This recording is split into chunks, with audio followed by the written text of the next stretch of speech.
So guys, kay gandang umaga sa inyo lahat. Ayan po.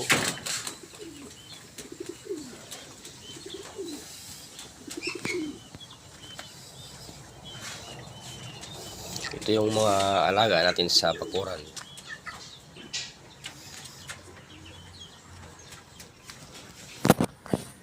Simula alas 6. Nagsisimula na yung agahan nila. Ayan yung mga maliliit nating cobra, native cobra.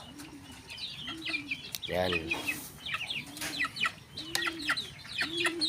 Tsaka yung mga alaga ng baby at saka kalapate. Yan. Yung mga alaga din tayong kalapate guys. Sa likod ng ating bakuran.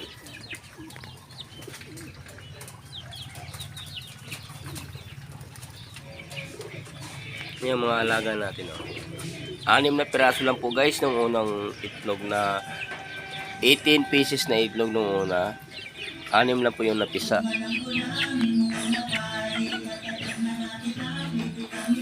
So nung 40 pieces na baby na itlog, na 4 na inahing ang itlog, ito na po ngayon guys.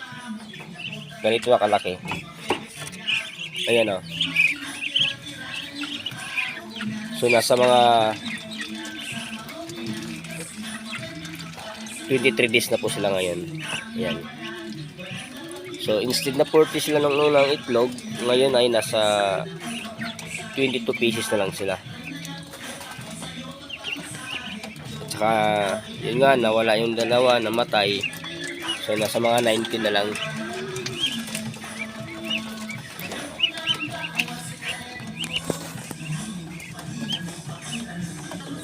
Tsaka at the same time, mayroon pa tayong itlog na naman ulit na bagong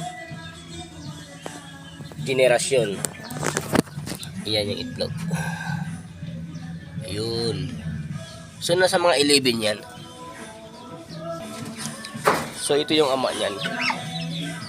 Yan yung new generation natin na baby. Yan yung ama.